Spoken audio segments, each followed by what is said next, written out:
নমস্কাৰ ক্লাছ 10 ম্যাথমেটিক্সৰ পৰিসংখ্যা ষ্টেটিষ্টিক্স তাৰ হেতু আমি ফাৰ্স্ট পাৰ্টটো ডিসকাস কৰিলো সেকেন্ড পাৰ্টৰ দুইটামান কোৱেশ্চন কৰিছো এটা ৰিকুৱেষ্ট আছিলে দিন হৈ গল গতিকে সেই ৰিকুৱেষ্টটো আমি আজি ক্লিয়াৰ কৰিম এটো হৈছে তোমাৰ সংগবদ্ধ তথ্যৰ মধ্যমা median of A group data এই গুটে প্ৰসেসটো কৰিবলৈ হলে ফাৰ্স্টতে তোমালোকে ক্লাস 9ত মধ্যমা মিন বহুলক এটো বিষয় বেসিক এটা আইডিয়া পাইছা আৰু মোৰ যেটো পৰিসংখ্যাৰ ফাৰ্স্ট ভিডিও সেই ভিডিওটো চাবা মই তাত কিতাপৰ খিনিতকে যিখিনি বেসিক আইডিয়াটো কমপ্লিট ষ্টেটিষ্টিক্সৰ খিনি দিয়া আছে গতিকে আমি এই পাৰ্টটোত যাম ইয়াত কি কৈছে যে মধ্যমা যেটো মধ্যমা বুলি আমি কওঁ যেটো মিডিয়ান বুলি কওঁ হৈছে কেন্দ্ৰীয় মাপ যি তথ্যৰ একেবাৰে মধ্যম পৰ্যবেক্ষণ মাপ নিৰূপণ কৰে যেটো একদম মাজৰটো নিৰ্ণয় কৰে মনত পেলোৱা যে সংগবদ্ধ নোহোৱা তথ্যৰ মধ্যমা নিৰ্ণয় কৰিবলৈ আমি প্ৰথমতে পৰ্যবেক্ষণ কৰা মানবিলাক ঊৰ্ধ্বক্ৰমত সজাই ল'ব লাগিব সংগবদ্ধ হোৱা আৰু সংগবদ্ধ হোৱা মানে যেটো সিজিলকে থাকে এটা অৰ্ডাৰত থাকে আৰু যেটো সংগবদ্ধ নহয় হেতু কম বেছি কোনো মিক্স থাকে গতিকে আমি এটা ঊৰ্ধ্বক্ৰমত সজাব লাগিব জেনাৰেলি কি কৰা হয় সৰুৰ পৰা ডাঙৰলৈ সজোৱা হয় যদি n এটা অযুগ্ম সংখ্যা হয় যদি n সংখ্যাটো অযুগ্ম হয় তেতিয়া মধ্যমা হ'ব n+1/2 সিম্পল যদি তোমাৰ অযুগ্ম সংখ্যাত কৰিব লগা হয় n+1 যেটো তাৰ মাহে তাৰ লগত আমি ডিভাইডেড বাই 2 কৰিলে যেটো পইণ্ট মানে মধ্যমাৰ নম্বৰ পাও বা ভ্যালু পাও তাৰ পৰ্যবেক্ষণৰ মানটোই হৈ গল তোমাৰ মধ্যমা যদি যুগ্ম সংখ্যা হয় তেতিয়া n/2 টম আৰু n+1 টম দুটা পৰ্যবেক্ষণৰ গড় লব লাগিব অতি ইম্পৰ্টেন্ট এক্সামত জেনাৰেলি তোমাৰ ইয়াত যুগ্ম সংখ্যা দিয়াই থাকে গতিকে n/2 আৰু n/2+1 দুইটাৰে গড়টো লব লাগিব খুব সাৱধানে কৰিবা এইটা ম্যাথছ যদি অকমান এটা ডিজিট ভুল কৰা গুটে তোমালোকৰ এক্সামত এটো এনসাৰটো ভুল হ'ব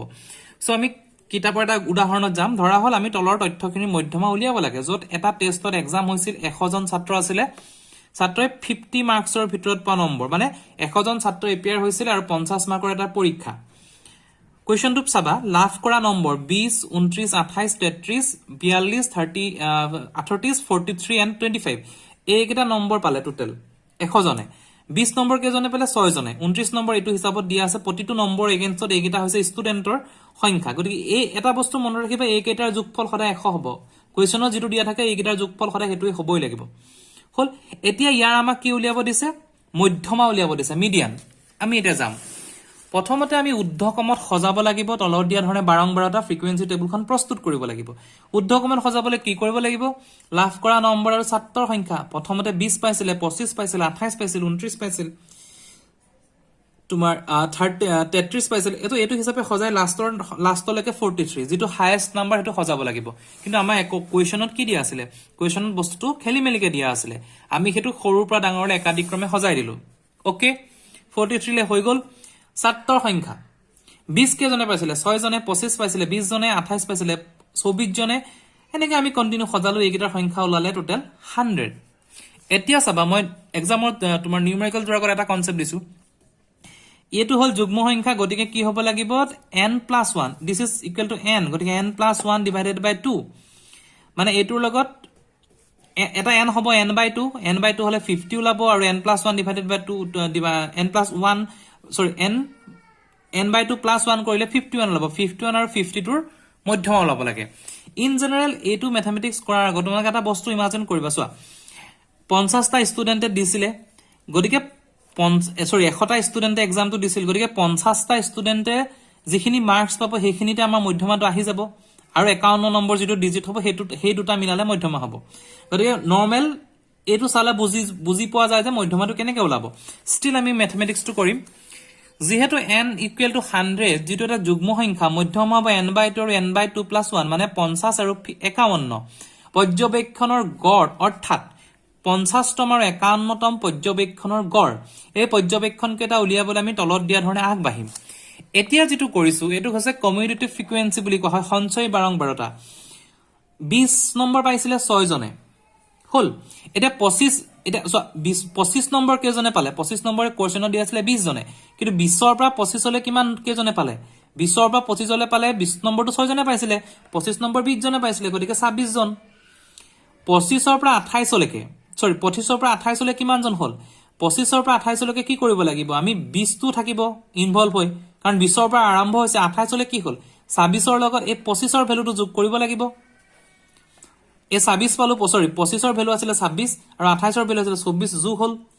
50 পালো টোটেল 50 জনে কি হল এই বস্তুটো আমি এটা বস্তু 50 জন ষ্টুডেন্টে 20 ৰ পৰা 28 লৈকে নম্বৰ পালে কাৰণ অলৰেডি আমি 50 পাই গলো নেক্সট 29 লে কিমান হল 50 ৰ লগত এই 28 টো যোগ কৰিব লাগিব 29 ৰ ভ্যালুটো যোগ কৰিলো 78 প্ৰতি আগৰ ভ্যালুৰ লগত পিছৰ ভ্যালুটো যোগ কৰি লাষ্টত আমি ওলালে 100 গৰে এইটো হৈছে ছাত্ৰ সংখ্যাটো মানে কি 6 জন ছাত্ৰই 20 পাইছিলে 26 জন ছাত্ৰই 20 ৰ পৰা 25 পাইছিলে 50 জন ছাত্ৰই 20 ৰ পৰা 28 পাইছিলে 78 জন ছাত্ৰই 20 ৰ পৰা 29 পাইছিলে সো এনেকৈ গুটে বা তোমাৰ ছাত্ৰ সংখ্যাটো ওলালে এতিয়া কি কৰিম আমি ইয়াত এখন টেবুল যিখন অতি ইম্পৰ্টেন্ট টেবুল হয় লাভ কৰা নম্বৰ কিমান পাইছিলে 20 25 28 29 এনেকৈ গুচি গল ছাত্ৰৰ সংখ্যা 6 20 24 28 যাব এটা ছাত্ৰ সংখ্যাতকৈ ইম্পৰ্টেন্ট হৈ গল আমাৰ সঞ্চয় বাৰংবাৰতাটো 6 26 50 55 ৰ লগে লগে আমাৰ এটা কনসেপ্ট কি হল আমি 100 লৈছিল 100 ৰ ভিতৰত আমি n/2 ভ্যালু পাই গলো ইয়াৰ কৰসপন্ডিং ভ্যালুটো কিমান হ'ব ইয়াৰ করসপন্ডিং ভ্যালুটো ইফালে হৈ গল 28 50 করসপন্ডিং ভ্যালুটো 28 নেক্সট কি কৈছিলে n/2 + 1 মানে ইয়াৰ নেক্সট টাৰ্মটো 51 টো কত থাকিব 50 আৰু 78 ৰ মাজত থাকিব ইয়াৰ নেক্সট টাৰ্মটো লৈ যোৱাৰ লগে লগে আমি এই টাৰ্মটো কনসিডাৰ কৰিব লাগিব যেটো আমি 51 টাৰ্ম একচুয়ালি 78 নহয় 51 টাৰ্মটো যেটা কনসিডাৰ কৰিম ইয়াৰ কৰসপন্ডিং ভ্যালু কিমান 29 যেটো তোমাৰ যুগ্ম সংখ্যাৰ কাৰণে আছে অযুগ্ম হোৱা হলে এটাতে আহি গল এনসাৰটো 29 হৈ গল সো 28 আৰু 29 ৰ এভাৰেজ ললো আমি পাই গলো তেহেতৰ এভাৰেজ মধ্যমা গতিকে গুটে ম্যাথছ কিটা প্ৰেক্টিস কৰিবা সঞ্চয় বাৰংবাৰতা এইটো টাইপত কৰিবা তোমালোকৰ কেতিয়াও ভুল নহয় আৰু টেবুলেশন কৰিবা আৰু এই কনসেপ্টটো সদায় মনত ৰাখিবা গতিকে এইখিনিৰ পৰা আমি সংগবদ্ধ যেটো সংগবদ্ধকে দিলে সিস্টেমেটিককে দিয়া নাছিল সেইখিনি আমি এটো কৰিলো যেটো মধ্যমা উলিয়ালো গ্ৰুপ ডাটাটোৰ এতিয়া আমি নেক্সট ইয়াত কি কোৱেশ্চন দিছে যে সংগবদ্ধ মধ্যমা যেটো শ্ৰেণীখিনি ভাগ কৰি দিছে আমি কেনেকৈ উলিয়াম তলত দিয়া এটা পৰীক্ষাত 53 জন ছাত্ৰ 53 জন ছাত্ৰই 100 নম্বৰৰ ভিতৰত পোৱা নম্বৰসমূহ বিবেচনা কৰা হ'ল 0 ৰ পৰা 10 মানে 0 নম্বৰ কোন পা 10 ৰ ভিতৰত পাইছে কেজন ছাত্ৰই 5 জনে টোটাল 100 নম্বৰ পৰীক্ষা দিছিল কিমান জন ষ্টুডেন্ট 53 জন এইটো যোগ কৰিলে সদায় 53 ওলাবই লাগিব হেতু সদায় মনত ৰাখিবা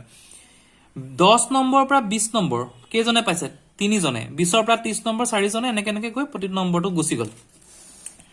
প্ৰতিটো গৈ এটো 53 ওলালে গতিকে এইজন হৈছে ছাত্ৰৰ সংখ্যা এটো হৈছে নম্বৰৰ সংখ্যা এটো কি হৈছে এটো সংগবদ্ধ বা গ্ৰুপ তো তোমাৰ অলৰেডি কৰা আছে আমি আগতে যেনেকৈ সৰুৰ পৰা ডাঙৰলে নিছিলো ইয়াত এনেকুৱা নাই ইয়াত অলৰেডি কৰি দিছে তোমাক সুবিধা কৰি দিছে এতিয়া কি হৈ গল 10 তকৈ কম নম্বৰ পা ছাত্ৰৰ সংখ্যা কিমান উত্তৰ হ'ব 5 10 ৰ পৰা 0 ৰ পৰা 10 ৰ ভিতৰত 5 জনে 10 তকৈ কম পাইছে কিমান ছাত্ৰই 20 তকৈ কম নম্বৰ পাইছে 20 তকৈ কম নম্বৰ পালে লাগিব 5 ৰ লগত 3 যোগ কৰিব লাগিব কাৰণ 20 তকৈ কম মানে 10 তকৈ কম হ'ব গতিকে এটা যোগ কৰিব লাগিব আৰু নেক্সট কলে যে যিসকলে 10 ৰ 20 পাইছে তেওঁলোক অন্তৰ্ভুক্ত কৰি 20 তকৈ কম পাছে তেনে যোগ কৰিলে 8 জন পালে সিম্পল 10 আৰু 20 ৰ সঞ্চয় বাৰংবাৰতা 8 এই গোটেই প্ৰসেসটো কৰিছে ঠিক এনেকে এইখন টেবুলৰ পিছত তোমালোকে এখন টেবুল লিখিব লাগিব বা এইটো টেবুলতে আৰু এটা কলম বনাই যদি 10 তকৈ কম 20 তকৈ কম কৰিব পৰা তেতিয়াও তোমালোকৰ ভুল নহয় 10 তকৈ কম 5 জনে 20 তকৈ কম কিমান জনে 5 আৰু 3 8 হল 30 তকৈ কম কিমান জনে 20 তকৈ কম তো 8 ওলাই আছে 8 ৰ লগত কি কৰিব লাগিব যিজনে 20 ৰ পৰা 30 পাইছিলে 20 ৰ পৰা 30 কেজনে পাইছিলে 4 জনে সো 20 তকৈ কম তেনে 4 জনে এনেকৈ যোগ কৰিলে আমি এই সঞ্চয় বাৰংবাৰতাটো প্ৰস্তুত কৰিলো এতিয়া আমি কি কৰিম নেক্সট ইয়েস কি কলে ওপৰত দিয়া বিভাজনক সঞ্চয় বাৰংবাৰতাতকৈ কম বুলি প্ৰকাশ কৰা হয় ইয়াক 10 20 30 100 আদি অনুৰূপে অন্তৰালৰ উচ্চ সীমা অনুৰূপ অন্তৰালৰ উচ্চ সীমাটো কিমান 0 ৰ পৰা 10 10 ৰ পৰা 20 উচ্চ সীমাটো হৈছে অন্তৰালৰ 10 20 30 100 লৈকে গল একেদৰে আৰু এটা পাৰ্ট দিছে একেদৰে আমি 0 ৰ সমান বা বেছি 10 ৰ সমান বা বেছি 20 ৰ সমান বা বেছি এনেকৈও নম্বৰ পৰা ছাত্ৰৰ তালিকা অন্তৰ্ভুক্ত কৰিব পাৰো এই যেটো প্ৰসেস হয় দুটা টাইপৰ থাকে আমি আৰু এটা কাম কৰিব পাৰো হেতু হৈছে এইটো কি দিছে 0 ৰ সমান বা বেছি 0 ৰ সমান বা বেছি কেজনে পাইছিলে 53 জনে 10 ৰ সমান বা বেছি কেজনে পাইছিলে 53 ৰ পৰা 5 টো মাইনাস হ'ব কাৰণ 0 ৰ পৰা 10 লৈকে 5 আছিল গতিকে টোটাল 48 জনে এই ফাৰ্স্ট পইণ্টটো কি 0 ৰ সমান বা বেছি মানে 0 পাইছিলে তাতকৈ বেছি কিমানলৈকে পাইছিলে 100 লৈকে গতিকে কিমান জন হ'ব টোটালটো 53 জনে দিছিলে গুটেই 53 জনে হয় 0 পাইছিলে নহয় তাতকৈ বেছি পাইছিলে হেতু কনসিডাৰ হৈ গল 10 ৰ সমান বা বেছি এই সেকেন্ড ওয়েট কৰিব পাৰি এটো 10 ৰ সমান বা বেছি এটা কেদনে হল 0 ৰ পৰা 10 ৰ ভিতৰত 5 জনে পাইছিলে গতিকে 53 ৰ পৰা হে 5 জন মাইনাস হ'ব 10 ৰ সমান বা বেছি হলে 48 এনেকৈ গৈ লাষ্টত তোমাৰ গুটেইখিনি ইটোৰ পৰা হিটো মাইনাস কৰি এটো ওলাব 90 ৰ সমান বা বেছি লাষ্টত 8 জনে যেটো আমি উল্টাকে যদি কনসিডাৰ কৰো সেই কনসেপ্টটো তোমাৰ আহি যাব 5 3 4 3 এই যেটো আহি গল এইটো 5 3 4 3 3 4 7 9 7 8 এই একটা বস্তু ইয়াৰ পৰা আমি মাইনাস কৰিছো 5 3 4 3 3 4 7 9 7 আৰু লাষ্টত 8 ওলাব গতিকে এই সিৰিজটো এনেকৈ কন্টিনিউ হ'ব ইটো 53 পৰা ইটো নাম্বাৰ মাইনাস হৈ গুচি যাব গতিকে ইয়াত কি কৈছে ওপৰৰ তালিকাখনটো বেছি প্ৰকাৰৰ সঞ্চয় বাংবৰ্তা বিভাজন বোলা কৰা হয় ইয়াত 0 10 20 90 নিম্ন সীমা আগত আমি উচ্চ সীমা লৈছিলো ইয়াত আমি নিম্ন সীমা এতিয়া সংগবদ্ধ তালিকাৰ মধ্যমা নিৰ্ণয় কৰিবলৈ আমি সঞ্চয় বাংবৰ্তাৰ যিকোনো এটা ব্যৱহাৰ কৰিব পাৰো তোমালোকে যোনটো বেছি ভালকে বুজি পাইছা যোনটো কৰিবলৈ অতি ভাল পাইছা হেতু কৰিবা এটো কৰিব পাৰা আগৰটোও কৰিব পাৰা গতিকে তোমালোকৰ যেটো সুবিধা হেতু কৰিবা আৰু মই যদি মোক যদি তোমালোকে কোৱা কোনটো প্ৰিফাৰেবল মই কওঁ এটো কৰিবা তোমালোকৰ এনসাৰটো উলিয়াবলৈ সুবিধা হ'ব আৰু ক্যালকুলেশন ইজি হ'ব কাৰণ ইয়াত প্লাস আছে এটা প্লাস কৰি গলে হ'ল ইয়াত কৰিলে তোমালোকৰ মাইনাস কৰিব লাগিব বস্তুটো উল্টাকে প্ৰসেসটো কৰিব লাগিব সেম বস্তু কিন্তু উল্টাকে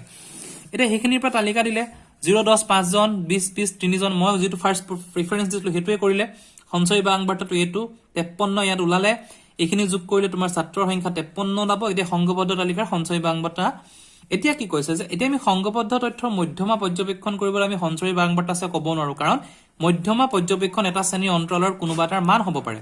সেই একে যেটো আমি আগতে যুগ্ম অযুগ্মৰ কনসেপ্টটো আছিল n = 53 গতিকে এটো যে অযুগ্ম সংখ্যা হৈ গল n/2 = 26/5 এটো ডাইৰেক্টলি 26/5 এ ওলালে এতিয়া আমি চাব লাগিব এই 26/5 টো ক'ত আছে এতিয়া আমি ইয়াত দিটা চাম 60 আৰু 70 এইটো 22 আছে আৰু 29 আছে এই দুটা ভ্যালুৰ মাজতে 26.5 টো থাকিবই লাগিব বেলেগটো কতো না থাকে গতি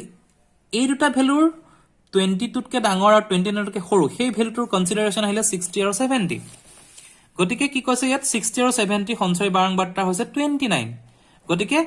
n/2 তকৈ ডাঙৰ আৰু নিচে ওচৰৰ অৰ্থাৎ 26.2 তকৈ ডাঙৰ হেবাবে ইমানৰ